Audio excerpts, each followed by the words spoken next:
What is up, everyone? Welcome to the Game Week 29 free hit. My name is Ryan from the Football Chatbox, and today we're going to be talking about Game Week 29 and the essential players that you need to get on a free hit draft if you are playing the free hit chip this week. Uh, Before we get started, if you're playing the free hit chip, you might as well activate it right now. There is no point in you doing transfers and not activating the chip, because what you do is by you making transfers, you're contributing towards player prices changing, and that in no way helps you as a free hitter because that value is not going to be added to your team value. If anything, you're helping the competition, which are the players who are, or the managers who are not free hitting, to actually gain from player prices. Let's say if you sell Haaland and you haven't activated your free hit chip, if Haaland's price falls, you don't benefit from it because you get Haaland back in your team the next week and his price would have fallen. Whereas anyone who's looking to buy him, let's say for example the next week, can buy him at a lower price.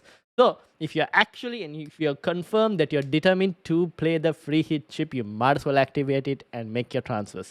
Now, having said all of that, let's get straight into the video.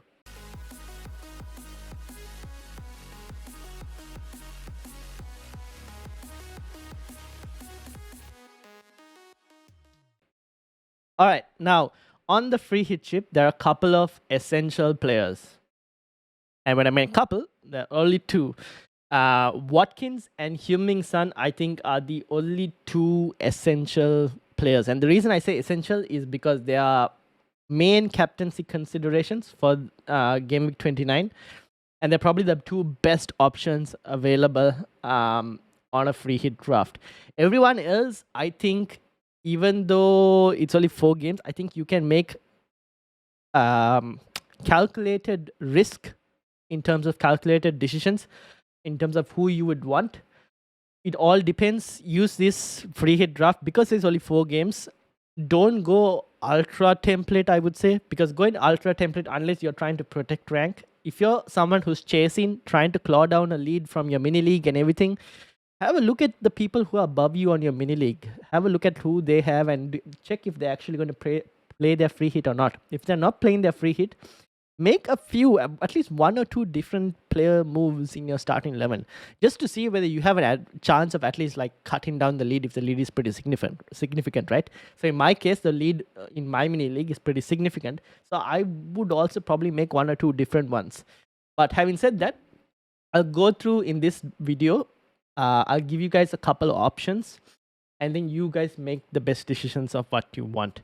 Now, I've cleared my current squad for Game Week 28, and we'll start with goals. Now, in goal, we don't have that many options. It's basically either you go Vicario, Trafford, Martinez, Leno, Kaminski, Flecken, Areola, and Cells. That's kind of basically it. Out of them, the players with the best fixtures, as you can see, I would say Brentford have a decent chance of a clean sheet. And funnily enough, I would say Spurs might also have a slightly decent chance of a clean sheet. The other 2 games, I expect both sides to score. If anything, maybe Luton just tend to concede. That defense isn't rock tight, but Forest isn't that great attacking as well. So maybe Luton have a chance, but very low. I think if I was looking for a goalkeeper, I might slightly hedge it on either Brentford or Spurs for a potential clean sheet. Having said that, the chances of a clean sheet from all 4 games is quite low, but you kind of have to hope for the best and pick the best of that. We will go for goalkeepers. I'm going to go with Flecken just because I want triple Spurs elsewhere. That is not the goalkeeper. So I'm going with Flecken in goal, and on the backup, I will pick, I guess I'll pick Kaminski if I think he's going to be like another decent option in terms of a goalkeeper. Now, in defense, let's start with that. I think Alfie Doughty, you could probably add him as one of those essentials, but I don't. The reason I've gone and picked him first is because of the upside. Now, Luton might not necessarily have the options of keeping a clean sheet, but I think he is a pretty good option in terms of attacking wise, and probably out of all the fullbacks, apart from the Spurs fullbacks, he's probably the one with the higher upside. So Doughty is in there. Your other options include You could go for one of the Spurs defenders, Pedro Porro, Romero, or even Udogi. Any one of them are fine. Look at your mini leagues. See if like a majority have Pedro Porro, then maybe go for Udogi. If the ones above you have Udogi, then go for Pedro Porro. Let's say if you're trying to hold rank, then maybe Pedro Porro might be the one that you would want if you're trying to hold rank, right? It's all up to you. Another defensive option would be if Region is fit. Now, this is a big if, because if he's fit, I think he is an option from Brentford. Now, if you think Brentford are going to keep a clean sheet, I think he is an option. And also because Burnley are pretty poor. If you just saw the recent game, they are poor when it comes to set pieces. And Region does tend to take a fair share of Brentford's set pieces. So that is something, if he is fit, I think he is probably an option that we might want to consider. After that, in terms of other defensive options, Alex Moreno maybe, but I don't think Aston Villa are keeping a clean sheet. I think West Ham will most likely score. Your other options include, you could go triple Brentford defense. You could get Collins from Brentford, who is facing his previous club as well in Burnley. Maybe he could get a chance of a headed goal from a set piece. Slim pickings, to be honest, in defense. You could go for Robinson, although from Fulham. Although the chances of them keeping a clean sheet are low, maybe you're looking at a slight attacking upside. Although, yeah, like I said, clean sheet chances are low, but I'll add him in here because we need to kind of pick 5 defenders, and budget is not an issue on this free hit. The other team I would say would be Forest is another option. You could go for, where is it? Nico Williams from Forest. Also not a bad option. Again, a slightly attacking upside defensive pick. And apart from that, to be honest, if you wanted anyone else that I'm picking from here, there aren't that many, to be fair. So let's go into midfield. Now, like I said, Heung-min Son, pretty good option. Maddison is another really good Spurs player that you can try and get on your team. And if you didn't want to go Maddison, or let's say someone in your league, mini league, had Maddison, maybe a Timo Werner, Timo Werner is a forward pick, no? This is where you kind of have to decide between playing a 3-5-2 or 3-4-3. If you wanted another Spurs player, Kulusevski is not a bad pick. I wonder if Brennan Johnson is he a Spurs forward? No, he's not. He's also not a bad pick, Brennan Johnson. At what is it, 5.8 million? He's also not a bad pick, to be honest. And then there aren't that many. Richarlison, if Richarlison is fit, if you get some news, then maybe he is also an option. After that, I would go towards, let's say, West Ham. Now, West Ham have Bowen, who a lot of non-free hitters will have. Probably a lot of free hitters will also have. Kudus is another option. Now, I would also don't mind a Lucas Paqueta as well, who is on penalties for West Ham. Now, Antonio played for West Ham. Ings also came off the bench, which kind of pushes Bowen out wide.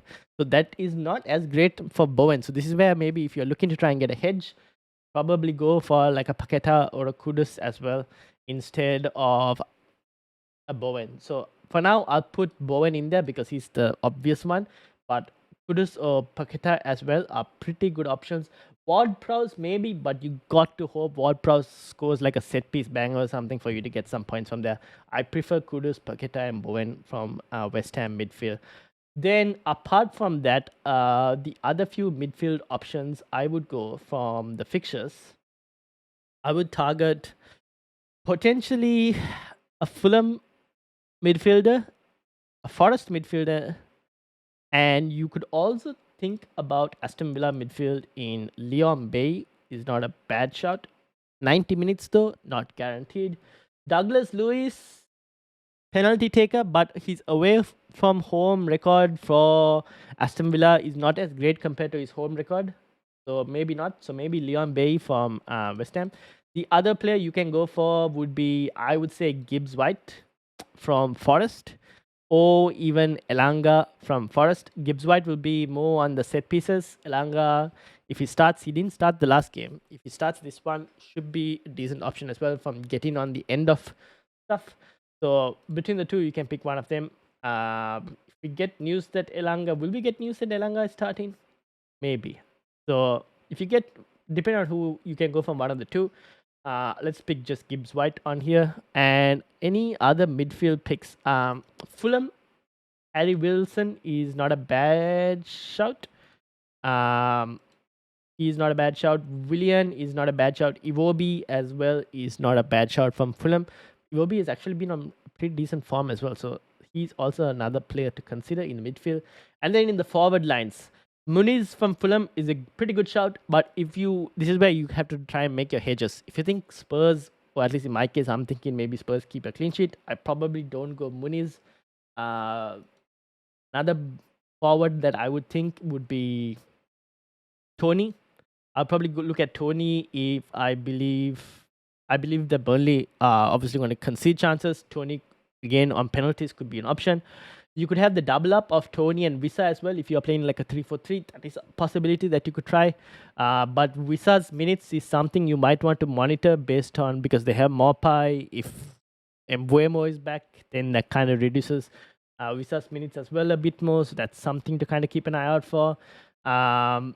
Luton, Carlton Morris, I think he will be a pretty good shout as well, given that he's playing Forest. And again, if you think Forest are not going to keep a clean sheet, Morris is on penalties. Another pretty good shout from Luton perspective. After that, like I mentioned, Timo Werner. If you were looking for a differential and triple Spurs is what you're going for in attack, Timo Werner. Although minutes slightly questionable. I probably wouldn't recommend Antonio or what do you call Ings. I'm not going to recommend either of them, to be honest. Apart from that, there aren't any other forward spots I would recommend. Let me just go and add Muniz in here. Oh, I can't. I have selected 3 forwards. Who am I missing? Oh, I'm missing a midfielder. From the players I mentioned, let me go and let's go and add our edge case in terms of Paqueta. So you could like something like this, right? You could have something like this. I've mentioned your edge cases as well. Up to you in terms of where you want to go. Obviously, I've given you quite a lot of options in midfield. You could play a 3-5-2 as well. If you want to go against one of the forwards, that's also a possibility. You could also won't be against that as well, to be fair. Captaincy, I think it's between Son, Tony, and Watkins. I do prefer Son slight at the moment because Spurs better team, extra points for goal and clean sheet and whatnot. Watkins, I think, might be the second best option, even though Tony has the better fixture. Brentford as a team aren't really on form at the moment. So this is probably where I would look like in terms of a free hit draft. With obviously, make your edge cases from the players I mentioned. Take a few risks, not too many risks. Take a few risks to try and go slightly different to what your mini league players would have. And end of the day, also, if you're playing the free hit, you already have a slight advantage over those who are not playing the free hit, because those who are not playing the free hit, very unlikely that they're going to have a full playing 11 unless they wildcarded in 28. So keep that in mind. Let me know your thoughts. If you reached up to this point, make sure you hit the like button as well. Subscribe if you are new. And we'll be live for the Gameweek 29 podcast on Wednesday. And also a team selection video tomorrow at 8 p.m. Sydney time. We'll be live tomorrow, Tuesday, 8 p.m. Sydney time. Hit the like button, hit the subscribe button as well. Thank you all for watching. My name is Ryan from the Football Chatbox. We're 20 away from 700, so smash that like button. And let me know in the comments, are you free hitting? And if you are, put your team in the comments and I will reply back to it as well. So put your free hit draft in the comments. Thank you all for watching, and I'll see you all later.